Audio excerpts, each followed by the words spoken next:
Study Section 10. Social Work Administration. Introduction. In any profession, administration is central because it serves as the oil lubricating the system of the problem to function well. In other words, the day-to-day management in any profession is carried out through administration. Our focus in this study section is on social work administration, its functions, and the skill expected of a competent social work administrator. We also examine planning as an essential component of social work practice. Learning outcomes. After you have studied this study section, you should be able to 1. Explain what social administration entails. 2. Examine the various ways in which social administration is important to social work practice. 3. Highlight the process of planning in social work practice. Concept of social administration. Social administration is a dynamic and ongoing process that results in transforming social policy into social services. Policies are a statement of guidelines, usually on paper, while services are the transformation of these guidelines into action. Social administration involves a partnership between management and staff to coordinate their resources and optimize the yield from these resources in preparing casework, individuals and families. Group work and community service programs. Functions of social administration in social work. It is responsible for the determination and classification of social policy.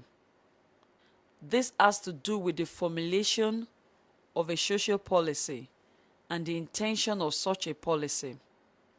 It is responsible for program development, standardization, and evaluation of the programs and management of the programs. In this case, social work programs. It has the authority to designate, supervise, and coordinate various tasks.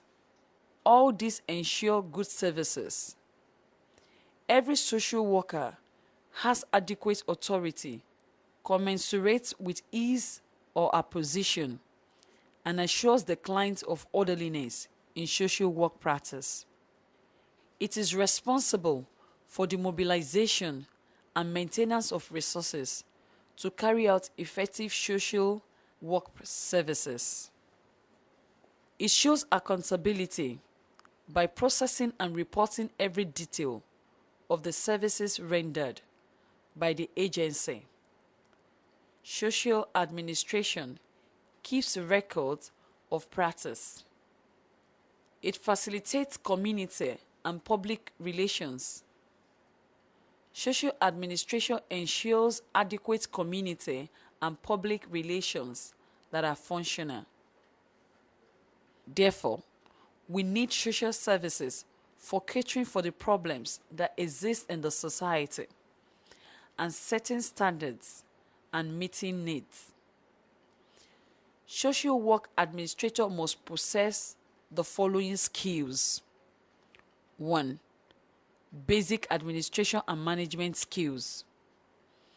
These are human relations skills, personnel management skills, service management skills, budgeting and auditing skills. 2. Human behavior. This is of primary importance in social work practice and this entails observing all principles of social work practice. 3. It must ensure resources availability in community, both human and material. 4. It must have sound knowledge of government policies and legal limitations. Social work profession has guidelines as well as sanctions for practice. 5. Public opinions and attitudes. Public evaluation of social work practice and social workers should concern the social work administration. Social administrator should monitor the position of the public about social work services. 6. Problems and needs. Social administrators should identify problems and needs in the society. Policies are then formulated to address these problems and needs so identified, which are ever dynamic. Social work practice is about solving the problems and meeting the needs of the society. 7. Social administrators must have sound knowledge of social work theories and concepts, social work ethics, values, and principles. The main goal of social work practice is solving problems and meeting needs. 8. Social administrators should be tactful, cautious, accessible, and self-confident. 9. Social administrator should be a good listener, consistent, decisive, and disciplined. 10. Social administrator should possess adequate oral and written communication skills. Planning in social work. Planning is the first step in any intervention process of social work practice. It involves making arrangements for the action to be taken in respect of a problem and the future of such an action. It deals with how to use time, personnel, and other material resources to solve the problem identified. Planning is a search for the best method of achieving the set goals. Planning is spelling out steps to be taken in social work activities. In any modern state, social services take a great share of the government spending. This, therefore, calls for adequate planning. There are steps to take in planning for social work intervention. Problem identification. As a social worker, you must first identify what the social problem is. Is it a case of truancy? Is it juvenile delinquency? Is it marital problem? The problem must be first identified to be able to properly plan for its intervention. The process of identifying the problem is called problem identification. Furthermore, information is important in planning. In fact, it is key to good planning. You must gather enough data and then do a thorough analysis of the case of the problem.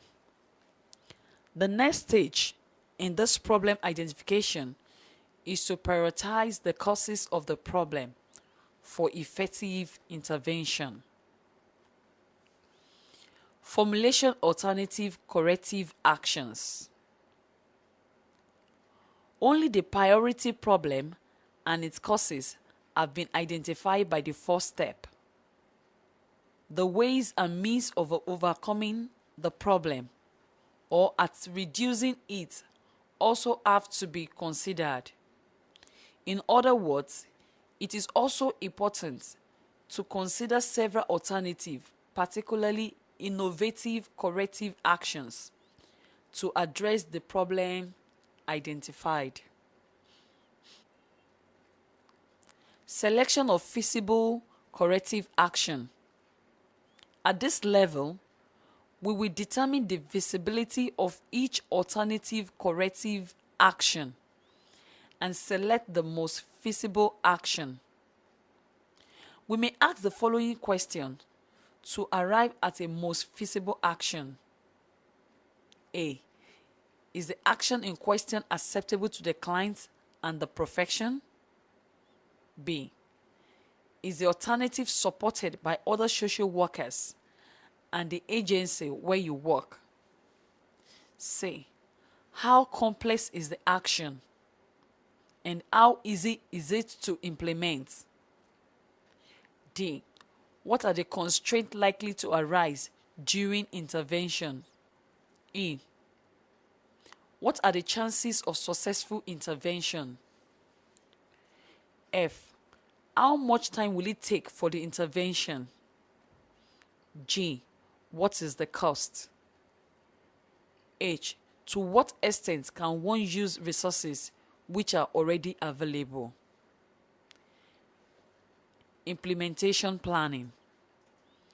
Once the most visible corrective action has been selected, more detailed planning, that is, implementation planning, has to be carried out.